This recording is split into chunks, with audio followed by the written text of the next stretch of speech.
Dito sa Filipino Crime Stories, binubuksan natin ang mga kasong yumanig sa komunidad. Mga krimeng sinubukang ibaon sa limot, pero muling binubuhay ng ebidensya, imbestigasyon at katotohanan. May nurse na ginahasa at pinatay sa loob ng ospital.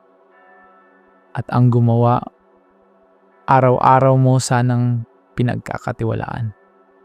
Walang missing report, walang investigasyon.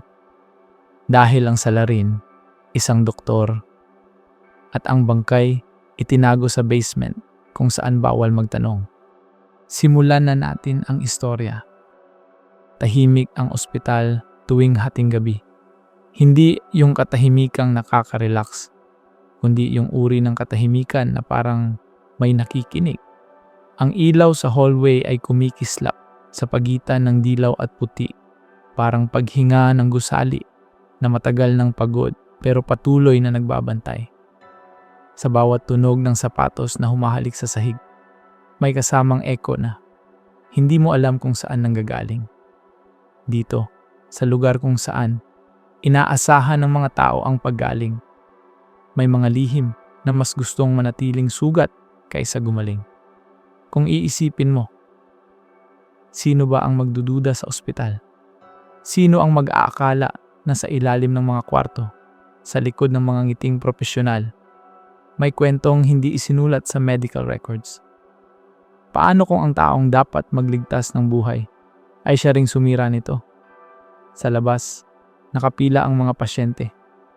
May umiiyak, may natutulog sa upuan, may nakatitig sa kawalan habang hinihintay tawagin ang pangalan.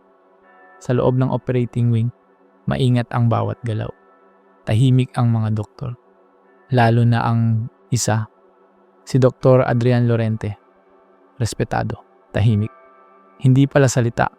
Isang uri ng doktor na hindi mo kailangang tanungin kung magaling dahil ramdam mo sa kilos pa lang. Kapag pumasok siya sa kwarto, kusang tumitino ang mga tao. Kapag nagsalita siya, walang kumukontra.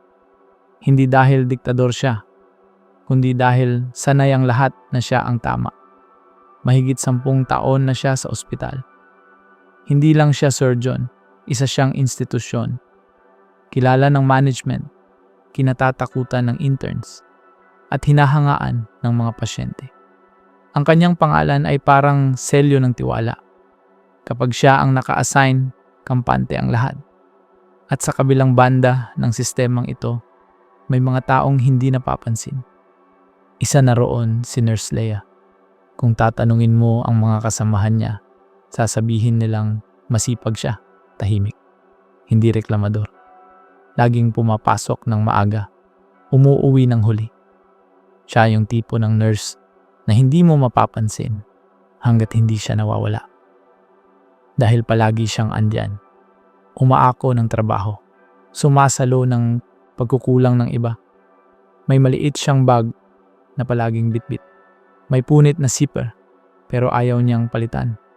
Sayang, lagi niyang biro. Gumagana pa naman.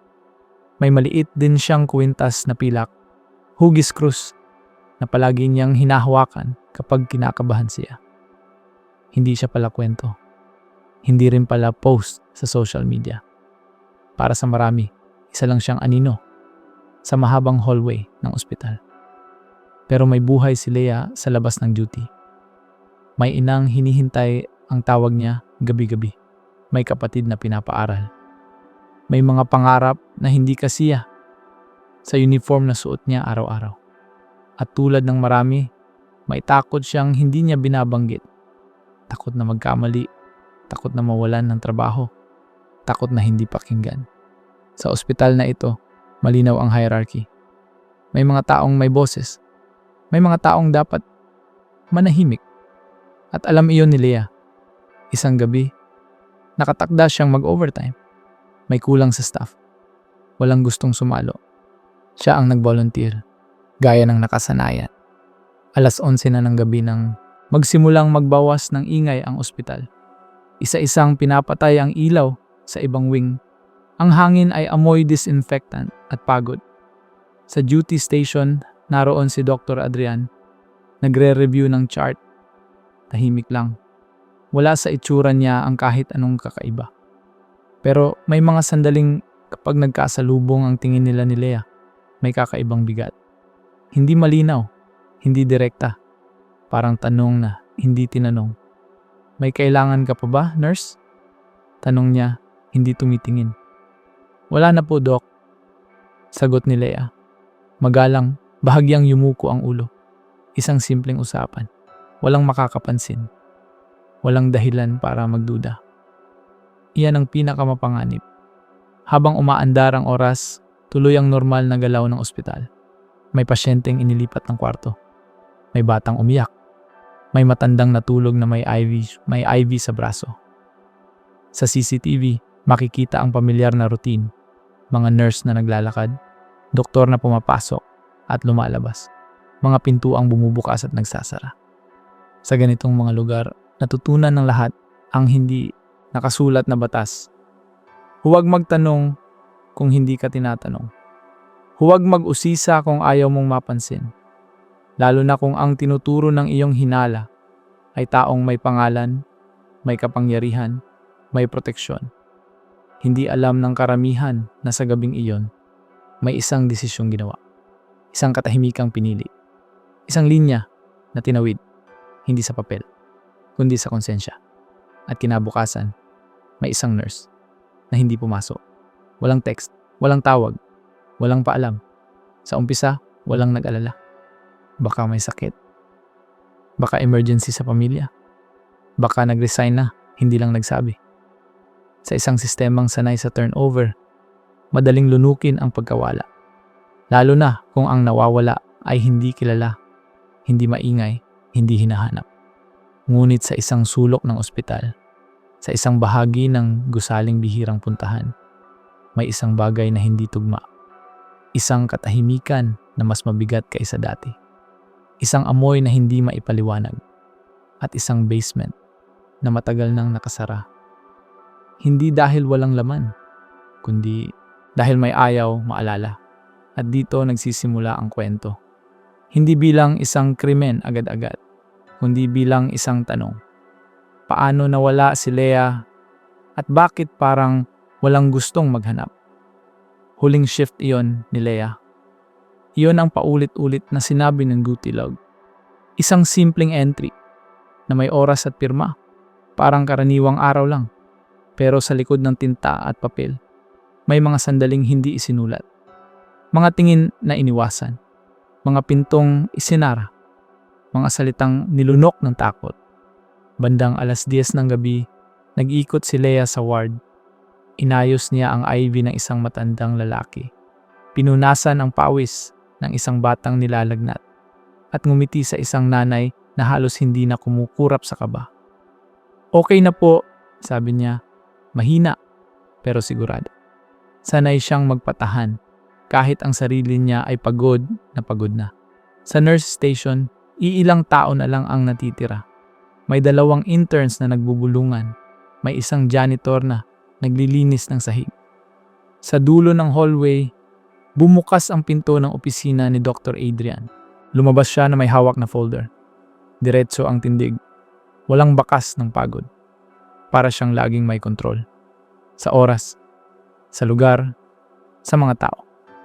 Nurse Lea, tawag niya. Tumigil si Lea. Hindi agad lumingon. Parang may bahagi sa loob niya na gustong magkunwaring hindi niya narinig. Pero huminga siya ng malalim at humarap. Opo, Doc. May chart na kailangan kong i-check. Dito sa admin wing, saglit lang. Normal ang tono. Profesional. Wala ni anino ng banta. Ngunit may kung anong bigat sa pagitan ng mga salita. Isang presensyang hindi mo maipaliwanag, pero ramdam mo sa batok. Sumunod si Lea. Hindi dahil gusto niya, kundi dahil iyon ang inaasahan. Sa ospital, ang utos ay hindi palaging sinisigaw. Minsan, ibinubulong lang at mas mahirap tanggihan.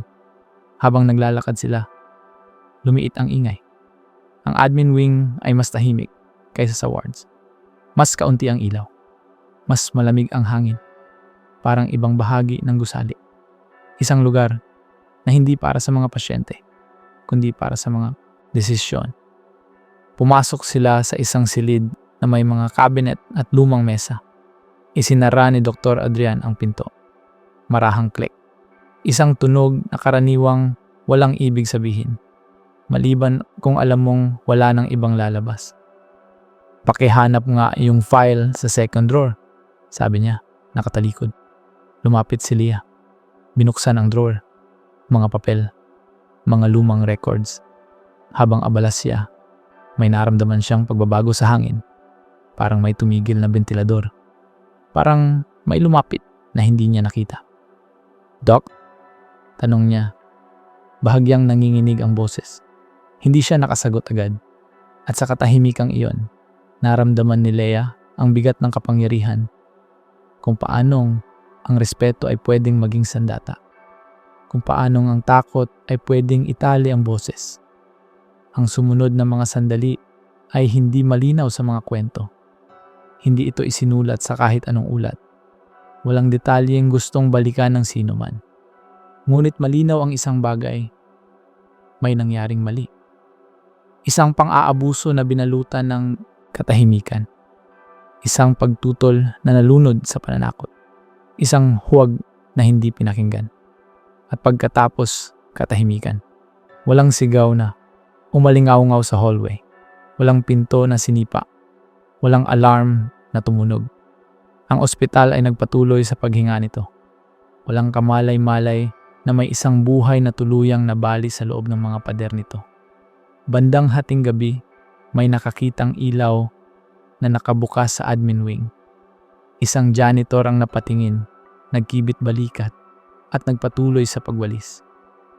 Baka may overtime, bulong niya sa sarili. Sa ganitong mga lugar, mas ligtas ang huwag mag-isip ng masama. Sa CCTV, may ilang minutong nawawala. Hindi halata. Hindi halatang sinadya. Parang glitch lang. Isang patlang sa oras na walang nag-abala pang suriin. Bandang 1:00, nakita si Dr. Adrian na lumabas mag-isa. Maayos ang suot. Diretso ang lakad. Walang bakas ng anumang kakaiba. Tumango siya sa guard. "Good night." Hindi na nakita si Leah pagkatapos noon.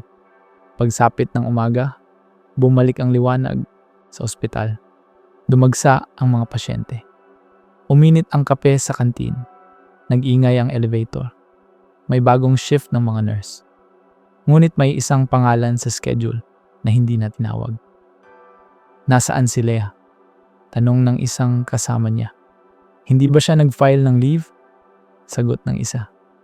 Walang may sagot. Walang nag-follow up.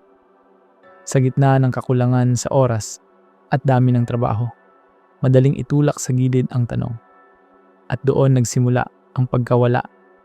Hindi bilang isang misteryo, kundi bilang isang bagay na piniling huwag pansinin. Ngunit may mga gabi na kahit anong pilit mong burahin, may bakas na naiiwan. Isang amoy na dahan-dahang sumusulpot. Isang bahagi ng gusali na tila mas tahimik kaysa dapat. Ay isang konsensyang kahit gaano kataas ang posisyon mo, ay marunong pa rin kumatok. Sa mga unang araw ng pagkawala ni Leah, walang opisyal na alarma. Walang emergency meeting. Walang memo na nagtatanong kung nasaan siya. Sa ospital na sanay sa palitan ng tao, madaling ipagpalagay na may umalis na naman, lalo na kung ang umalis ay hindi nag-iwan ng ingay. Sa duty roster, naroon pa rin ang pangalan niya sa unang linggo. May mga shift na naka-assign, may pirma sa lumang logbook. Ngunit unti-unti parang kusang naglalaho ang tinta. Tinanggal ang pangalan niya sa schedule. Pinalitan ang duty hours. Parang hindi siya kailanman naging bahagi ng sistema. "Baka nag-resign na," sabi ng isa. "Hindi ba siya nagpaalam?" tanong ng isa pa. Walang sumagot. Dahil walang gustong magtanong ng mas malalim. Sa admin office, may isang papel na nakatiklop at itinago sa ilalim ng iba pang dokumento. Isang hindi kumpletong incident note. Walang detalye. Walang follow-up. Isang pagtatangkang isara ang usapan bago pa man ito magsimula. at si Dr. Adrian. Patuloy ang trabaho. Kung may nakapansin man sa kanya, iyon ay ang pagiging mas tahimik niya. Mas maikli ang mga sagot. Mas madalas ang pag-overtime. Ngunit sa mundong puno ng pagod at pressure, walang kakaiba roon. Ang mga taong may konsensya ay natutong magtago ng bigat sa likod ng profesional na mukha. May isang gabi, isang junior nurse ang naglakas loob magtanong, "Doc, si Leia po, hindi na po ba siya babalik?" Sandaling tumigil si Dr. Adrian sa paglalakad. Hindi siya lumingon. "May mga personal na bagay ang mga tao," sagot niya. "Hindi lahat kailangan ipaliwanag." At doon natapos ang usapan. Sa cafeteria, may mga bulungan. Sa locker room, may mga tanong na hindi tinatapos. Ngunit sa tuwing may magbabanggit ng pangalan ni Leia, may kasunod na katahimikan. Isang paalala na may mga bagay na mas ligtas kalimutan. Isang linggo ang lumipas, 2. Wala pa ring missing person report. Walang tawag sa pamilya. Walang opisyal na paliwanag. Ang pagkawala ni Leia ay naging bahagi ng background noise. Isang kwentong nilulunok ng sistema. Ngunit may mga bakas na hindi agad nawawala. Isang locker na hindi binuksan. Isang sapatos na naiwan sa staff room. Isang ID na hindi na-surrender. Mga maliliit na detalyeng hindi tugma sa kwento ng kusang pag-alis. May isang guard na napaisip. Naalala niya ang gabing nakita niyang magkasama si Dr. Adrian at si Leia sa admin wing. Wala siyang sinabi noon. Bakit niya sasabihin ngayon? Sino siya para magduda? At iyon ang tanong na paulit-ulit na pumipigil sa lahat. Sino ka ba para magduda sa taong may pangalan, may titulo, may kapangyarihan? Habang lumilipas ang mga araw, unti-unting nagiging normal ang abnormal. Ang pagkawala ay nagiging alaala. Ang alaala ay nagiging bulong. At ang bulong ay tuluyang nawawala. Ngunit sa ilalim ng lahat ng ito, may isang katotohanang hindi matahimik. Isang presensyang hindi nabubura ng paglipas ng oras. Sa bawat gabing tahimik ang ospital, parang may kulang, parang may hindi tapos. At sa bawat hakbang sa hallway, may tanong na sumasabay. Hanggang kailan mo kayang kalimutan ang isang taong nawala dahil mas madali kaysa alamin kung bakit? At sa mismong sandaling iyon, nagsimulang umalingasaw ang sikreto kahit wala pang nakakakita, kahit wala pang naglalakas loob magbukas ng pinto. Dahil may mga bagay na kahit pilit mong itago, kusa silang lumilitaw. At ang katahimikan sa huli ay nagiging kasabwat. Ang basement ng ospital ay hindi lugar na madalas puntahan. Hindi ito bahagi ng mga tour. Hindi rin binabanggit sa orientation ng bagong staff. Para sa karamihan, isa lang itong salitang naririnig kapag may sirang tubo o nawawalang supply. Isang lugar sa ilalim ng lahat, literal at simboliko.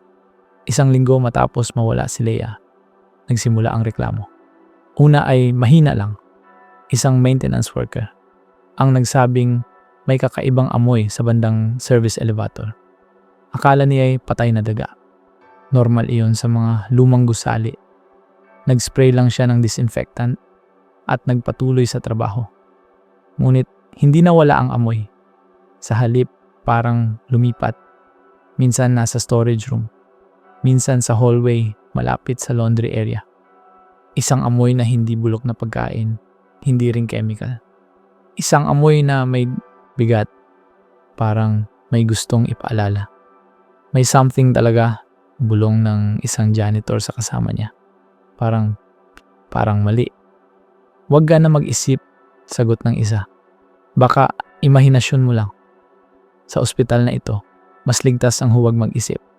Hanggang sa dumating si Marco. Bagong hire siya sa maintenance team. Bata pa, masipag, at hindi pa sanay sa mga hindi sinasabi. Pero inaasahang sundin. Isang gabi, inutusan siyang silipin ang basement dahil may report ng leak sa lumang linya ng tubig. May susi siya, luma, mabigat, at halatang bihirang gamitin. Pagbukas ng pinto, sinalubong siya ng malamig na hangin.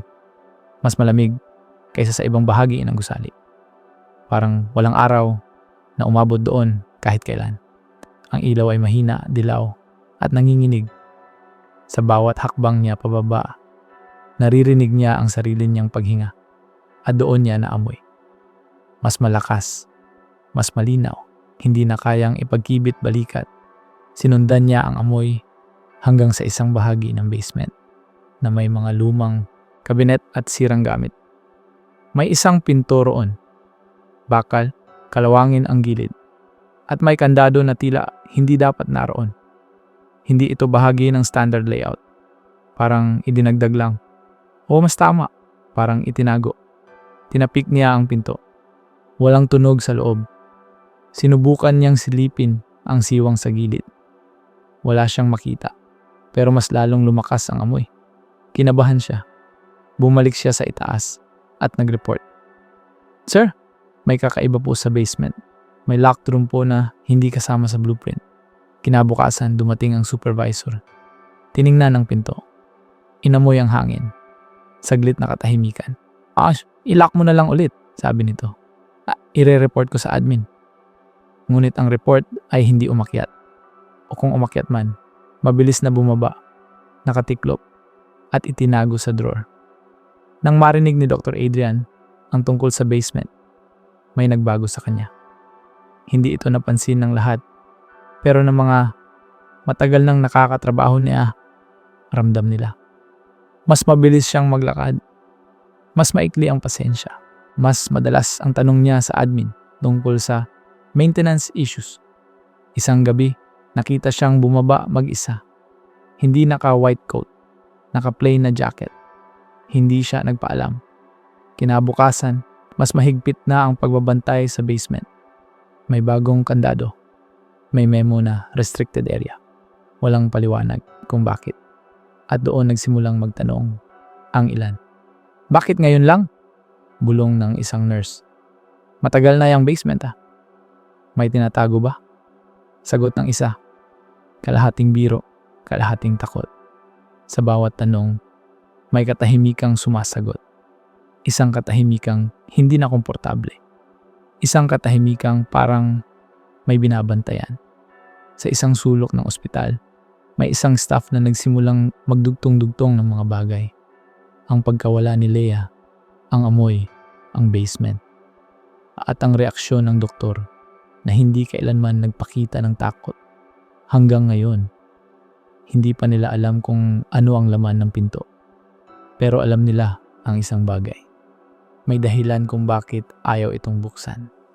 At anumang nasa likod nito ay pilit na inililibing, hindi lang sa ilalim ng ospital, kundi sa ilalim ng konsensya ng lahat ng nananahimik. Hindi agad naging malinaw ang investigasyon. Sa papel, mabilis sana, may nawawalang nurse, may kakaibang amoy, may basement na hindi maipaliwanag ang laman. Pero sa totoong buhay, lalo na kapag ospital ang pinag-uusapan, mabigat ang bawat hakbang. Dumating ang mga pulis. Isang umaga, tahimik, walang sirena. Hindi nila isinara ang buong gusali. Ayaw ng admin ng gulo. Ayaw ng balita. Ayaw ng tanong. Ang opisyal na dahilan, routine inquiry. Isa-isang tinawag ang mga staff. May napansin ka ba noong gabing iyon? Wala po. May nakita ka bang kakaiba? Hindi ko po maalala. Paulit-ulit ang sagot. Parang pinagpraktisan. Hindi dahil nagsinungaling ang lahat, kundi dahil natutunan na nilang piliin kung alin ang ligtas sabihin. May isang nurse na muntik nang magsalita. Nanginginig ang kamay niya habang hawak ang baso ng tubig. May napansin po ako, bulong niya. Pero baka nagkakamali lang ako. Ano yon? Tanong ng investigador. Tumingin siya sa pinto, sa bintana, sa sahig. Wala na po pala, pasensya na. Sa ospital na ito, ang reputasyon ay mas mahalaga kaysa konsensya. Habang tumatagal, mas lalong bumabagal ang investigasyon. May mga record na nawawala. May CCTV footage na corrupted. May mga oras sa logbook na hindi tugma. Sa bawat tanong, may sagot na kulang. Sa bawat ebidensya, may paliwanag na pilit. At sa gitna ng lahat ng ito, patuloy na pumapasok si Dr. Adrian. Naka-white coat, maayos. Walang bahid ng kaba sa kilos. Nakikipag-usap sa mga pasyente na parang walang nangyari. Para sa mga hindi nakakaalam, isa pa rin siyang haligi ng ospital. Ngunit may mga taong nagsimulang makaramdam ng bigat. Si Marco, ang maintenance worker, ay hindi na makatulog ng maayos. Paulit-ulit sa isip niya ang amoy, ang pinto, ang utos na isara na lang ulit. Isang gabi, lumapit siya sa isang investigador. "Sir," mahina niyang sabi, "hindi po normal yung basement. Bakit ngayon ka lang nagsasalita?" Tanong ng pulis. Napayuko siya. "Kasi po, natakot ako." Isa-isa ring nagsimulang magsalita ang iba. Hindi sa harap ng lahat, kundi sa mga sulok. Isang janitor ang umamin na may nakita siyang ilaw sa admin wing ng gabing iyon. Isang guard ang nagsabing si Dr. Adrian lang ang pumasok at lumabas sa oras na iyon. At doon, may maliit na detalye na hindi na itago. Isang access log. Hindi ito napansin agad. Isang simpleng tala sa lumang sistema. Ngunit malinaw, ginamit ang master key ni Dr. Adrian sa admin wing. Eksaktong oras na nawala si Leia. Nang harapin siya ng admin tungkol dito, nagbago ang tono ng usapan. "Baka error lang yan," sabi niya. "Alam niyo naman ang sistemang yan luma." Ngunit sa unang pagkakataon, hindi sapat ang paliwanag. May mga mata nang nakatingin. May mga tanong na nga hindi na kayang ibalik sa katahimikan. At sa bawat araw na lumilipas, mas nararamdaman ng lahat ang bigat ng konsensya. Hindi lang ng isang tao, kundi ng marami. Dahil sa likod ng bawat "wala akong alam", may alam ko, pero pinili kong manahimik. At sa investigasyong ayaw umusad, unti-unting lumilinaw ang katotohanan. Hindi dahil sa lakas ng sistema, kundi dahil sa mga taong napagod ng manahimik. Isang hakbang na lang ang kulang. Isang pinto na hindi na kayang manatiling sarado. Hindi planado ang pagbubukas ng basement. Hindi ito resulta ng matapang na desisyon o biglaang pag-amin. Nangyari ito dahil sa isang maliit na pagkakamali. Isang detalyeng inakalang kontrolado, pero hindi. Isang gabi ng malakas na ulan, bumigay ang bahagi ng drainage system ng ospital. Bumaha ang ilang hallway sa lower level. Nag-ingay ang mga tubo. Umalingaw-ngaw ang alarm ng maintenance. Walang choice ang admin, kundi payagang pumasok ang full maintenance team sa basement. Hindi na pwedeng ipagpaliban. Hindi na pwedeng isara ang mata. Dumating ang supervisor. May dalang checklist, kasama ang 2 security personnel. At naroon si Marco, nakatingin sa pinto na matagal na niyang gustong maintindihan. "Buksan na!" Utos ng supervisor, pilit ang pagiging kalmado. Tinanggal ang kandado, isang kaluskos. Isang mahabang hinga ng hangin na parang matagal na nakulong. Pagbukas ng pinto, tumama agad ang amoy. Hindi na pwedeng ipaliwanag. Hindi na pwedeng itanggi. Napaatras ang isa sa mga guard. Napamura ang supervisor. Walang nagsalita ng ilang segundo dahil lahat ay sabay-sabay na nakaintindi. Hindi ito basta problema ng maintenance. Sa loob, may improvised na espasyo. Hindi maayos. Hindi rin professional. Parang minadali. May plastic sheeting sa sahig. May mga gamit na hindi dapat naroon. At sa isang sulok, may nakatagong katotohanang hindi na kayang takpan ng dilim. Isang katawan. Hindi na kailangan ng pangalan para malaman kung sino. Tumawag ng pulis. Tumigil ang operasyon ng ospital sa bahaging iyon. Kumalat ang balita. Hindi sa opisyal na announcement, kundi sa mga bulungan, sa mga text message, sa mga matang hindi makatingin ng diretso. Dumating ang mga investigador. Isa-isang tinanong ang staff. May umiiyak, may nanginginig, may biglang nakalimot. At may isang taong tahimik lang, nakaupo sa opisina niya. Diretso ang likod, ngunit pawis ang noo. Si Dr. Adrian. Sa unang tanong, kalmado siya. Wala akong alam diyan. Sa ikalawa, pareho pa rin ang sagot. Ngunit sa ikatlo, may tanong na hindi niya inaasahan. Doc, bakit kayo lang ang may access key sa lumang admin wing noong gabing nawala si Nurse Leah? Sandaling tumigil ang mundo. Hindi siya agad sumagot. Sa unang pagkakataon, nakita ng lahat ang bitak. Maliit lang pero naroon. Isang tingin sa pinto. Isang paghinga na masyadong malalim. Sinundan iyon ng ebidensya. CCTV logs na may butas. Maintenance records na binago. Isang janitor na naglakas loob magsabi ng nakita niya. Isang nurse na umamin na may napansin siyang kakaiba pero pinili niyang manahimik. At ang basement, ang pinakatahimik na saksi, ay nagsalita sa pamamagitan ng ebidensyang hindi na kayang pabulaanan. Nang harapin si Dr. Adrian, wala na siyang lecture. Wala nang autoridad sa boses. Isa na lang siyang tao, nakaharap sa sarili niyang ginawa. Hindi ko sinasadya, mahina niyang sabi. Hindi ito ang plano.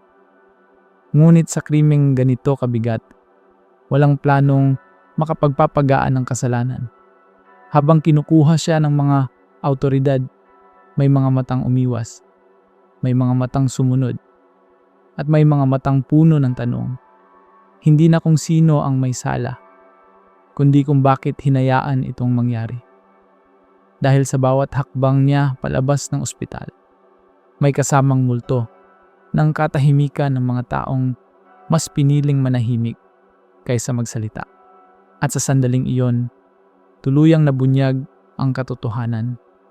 Hindi lang tungkol sa isang doktor, kundi sa sistemang nagbigay daan sa kanya. Nang tuluyang pumutok ang balita, hindi na ito kayang pigilan ng ospital. Hindi na sapat ang memo. Hindi na sapat ang katahimikan. Ang pangalan ni Leah ay muling binigkas. Hindi na bilang isang staff na nawala, kundi bilang isang biktima. Dumating ang pamilya niya sa ospital isang umaga na may dalang mga tanong na matagal nang walang sagot. Ang ina niya, payat at halatang kulang sa tulog, ay hawak ang maliit na bag ni Leah. Ang may sirang zipper na ayaw nitong palitan. Ito lang ang naiwan. Mahina niyang sabi. Walang galit sa boses, kundi pagod. Pagod sa paghihintay. Pagod sa paniniwala na may magpapaliwanag. Sa labas ng gusali, may mga nagtipon. Mga nurse. Mga staff. Mga taong araw-araw na kakasalubong si Leah, pero hindi kailanman tunay na nakilala. May ilan na umiiyak. May ilan na tahimik lang, nakatungo. May ilan na galit, hindi lang kay Dr. Adrian, kundi sa sarili nila. Kung nagsalita lang sana tayo, bulong ng isang nurse sa kasama niya.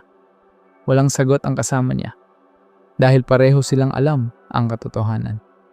Si Dr. Adrian ay naharap sa kaso. Wala na ang white coat. Wala na ang autoridad sa boses.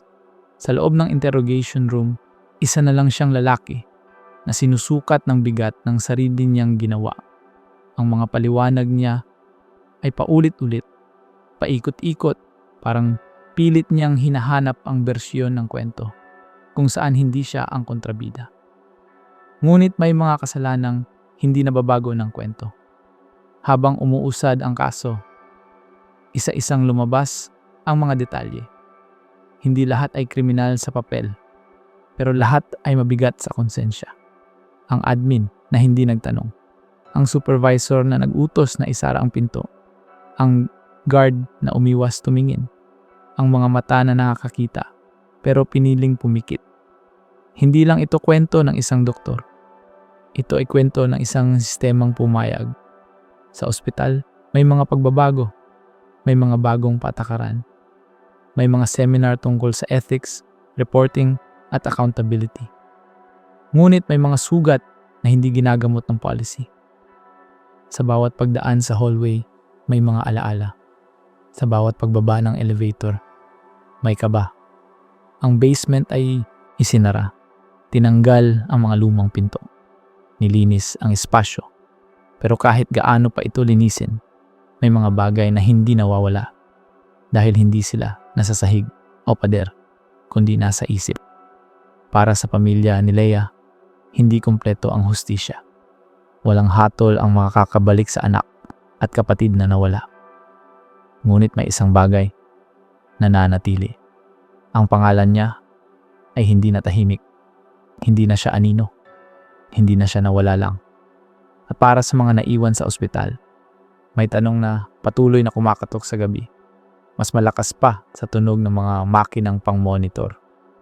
Kung nakita mo ang unang senyales, ang kakaibang tingin, ang pinto na hindi dapat isinara, ang amoy na hindi dapat binaliwala, mananahimik ka ba? O magsasalita? Dahil ang katotohanan, kahit gaano katagal itago, laging may paraan para lumabas. At kapag lumabas ito, hindi lang ang may sala ang huhusgahan, kundi ang lahat ng pumiling manahimik. Maraming salamat sa pakikinig.